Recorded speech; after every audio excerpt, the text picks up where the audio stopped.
What's up everybody, and welcome back to Spooky Snippets. Today we'll be starting a new series on the channel, Spooky Stories to Tell in the Dark.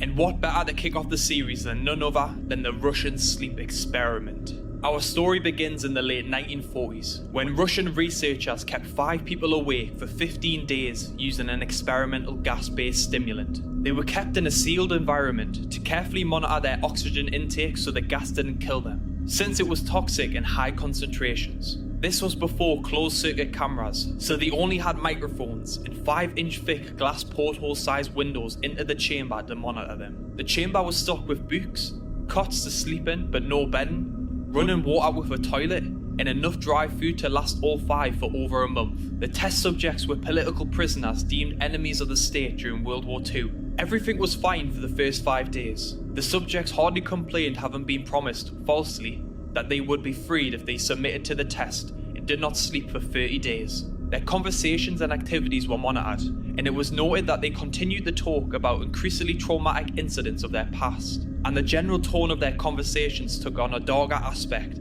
after the 4-day mark. After 5 days, they started to complain about the circumstances and the events that led them to where they were now, and started to demonstrate severe paranoia. They stopped talking to each other and began alternately whispering to the microphones and one-way mirrored portals. Oddly, they all seemed to think they could win the trust of the experimenters by turning over their comrades. At first, the researchers suspected that this was an effect of the gas itself. After 9 days, the first of them started screaming. He ran the length of the chamber, repeatedly yelling at the top of his lungs for 3 hours straight. He continued attempting to scream, but was only able to produce occasional squeaks. The researchers believed that he had physically torn his vocal cords. The most surprising thing about this behaviour is how the other captives reacted to it, or rather, didn't react to it. They continued whispering to the microphones until the second of the captives started to scream. The 2 non-screaming captives took the books apart, smeared page after page with their own feces, and pasted them calmly over the glass portholes. The screaming promptly stopped. So did the whispering to the microphones. After 3 more days passed, the researchers checked the microphones hourly to make sure they were working, since they thought it was impossible that no sound could be coming with 5 people inside. The oxygen consumption in the chamber indicated that all 5 must still be alive. In fact, it was the amount of oxygen 5 people would consume at a very heavy level of strenuous exercise. On the morning of the 14th day, the researchers did something they said they would not do to get a reaction from the captives. They used the intercom inside of the chamber, hoping to provoke any response from the captives who were afraid were either dead or vegetables by now. They announced to the subjects, "We are opening the chamber to test the microphones. Step away from the door and lie flat on the floor or you will be shot. Compliance will earn one of you your immediate freedom." To their surprise, they heard a single phrase in a calm voice respond, "We no longer want to be freed." Debate broke out among the researchers and the military forces funding the research. Unable to provoke any more response using the intercom, it was finally decided to open the chamber at midnight on the 15th day. The chamber was flushed of the stimulant gas and filled with fresh air, and immediate voices from the microphones began to object. 3 different voices began begging, as if pleading for their life of loved ones, to turn the gas back on. The chamber was opened, and soldiers were sent in to retrieve the test subjects. They began to scream louder than ever, and so did the soldiers when they saw what was inside. 4 of the 5 subjects were still alive, although no one could rightly call the state that any of them were in life. The food rations past day 5 had not been so much as touched. There were chunks of meat from the dead test subjects' thighs and chests stuffed into the drain in the centre of the chamber, blocking the drain and allowing 4 inches of water to accumulate on the floor. Precisely how much of the water on the floor was actually blood was never determined. All 4 surviving test subjects also had large portions of muscle and skin torn away from their bodies. The destruction of flesh and exposed bone on their fingertips indicated that the wounds were inflicted by hand, not with teeth as the researchers initially thought. Closer examination of the position and angles of the wounds indicated that most, if not all of them, were self-inflicted. The abdominal organs below the rib cage of all 4 test subjects had been removed, while the heart, lungs, and diaphragm remained in place. The skin and most of the muscles attached to the ribs had been ripped off, exposing the lungs through the rib cage. All the blood vessels and organs remained intact. They had just been taken out and laid on the floor, fanning out around the eviscerated but still living bodies of the subjects. The digestive tract of all 4 could be seen to be working, digesting food. It quickly became apparent that what they were digesting was their own flesh, Most of the soldiers were Russian special operatives at the facility, but still, many refused to return to the chamber to remove the test subjects. They continued to scream to be left in the chamber and alternately begged and demanded that the gas be turned back on, lest they fall asleep. To everyone's surprise, the test subjects put on a fierce fight in the process of being removed from the chamber. One of the Russian soldiers died from having his throat ripped out. Another was gravely injured by having his testicles ripped off and an artery in his leg severed by one of the subject's teeth. Another 5 soldiers lost their lives if you count the ones that committed suicide in the weeks following the incident. In the struggle, one of the 4 living subjects had his spleen ruptured and he bled out almost immediately. The medical researchers attempted to sedate him, but this proved impossible.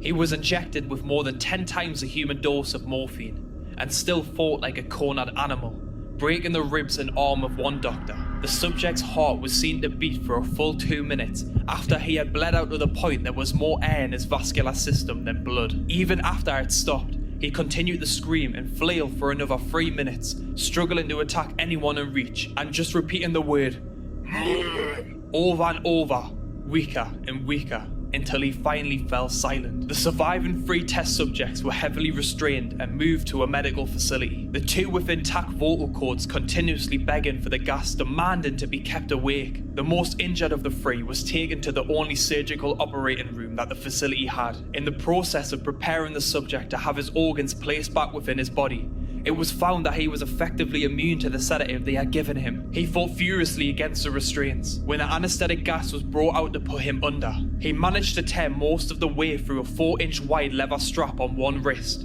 even though the weight of a 200-pound soldier was holding that wrist as well. It took only a little more anesthetic than normal to put him under, and the instant his eyelids fluttered and closed, his heart stopped.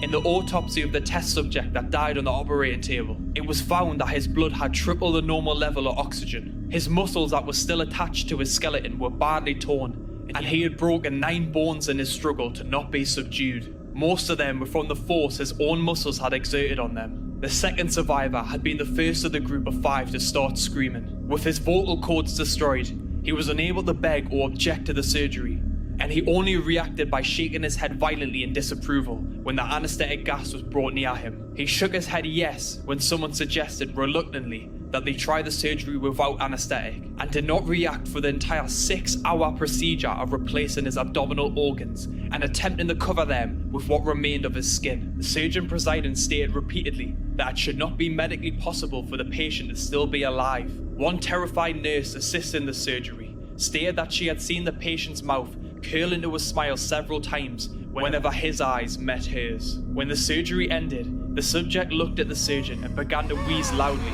attempting to talk while struggling. Assuming this must be something of drastic importance, the surgeon had a pen and pad fetched so the patient could write his message. It was simple: keep cutting. The other 2 test subjects were given the same surgery, both without anesthetic as well. Although they had been injected with a paralytic for the duration of the operation, the surgeon found it impossible to perform the operation while the patients laughed continuously. Once paralyzed, the subjects could only follow the attending researchers with their eyes. The paralytic cleared their system in an abnormally short period of time, and they were soon trying to escape their bonds. The moment they could speak, they were again asking for the stimulant gas.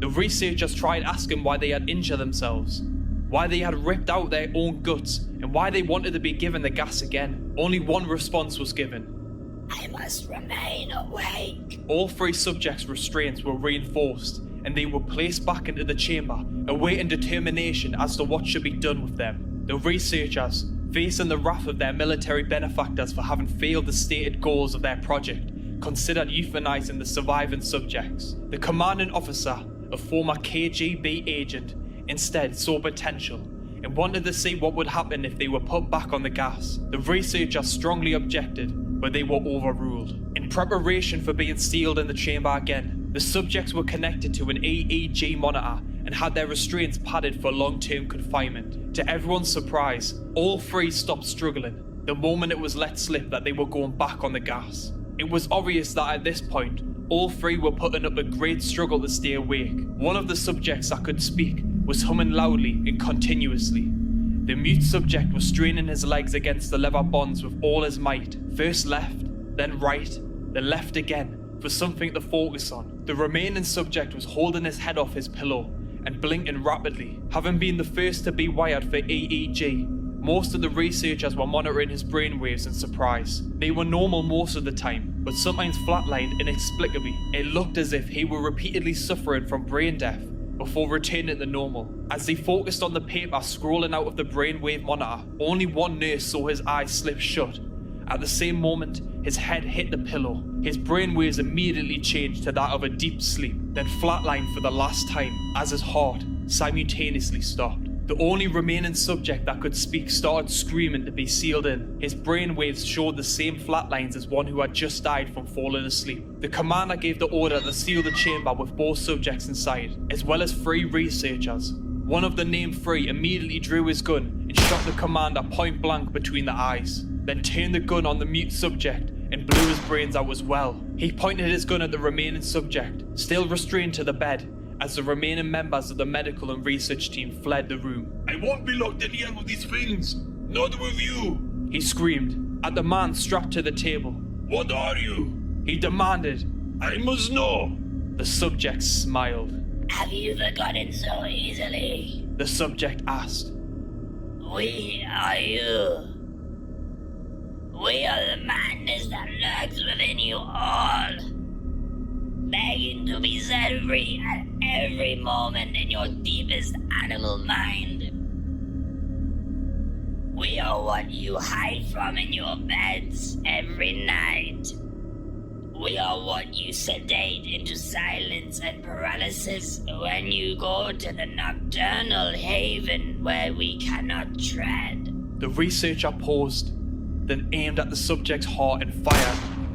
The EEG flatlined as the subject weakly choked out. So nearly free.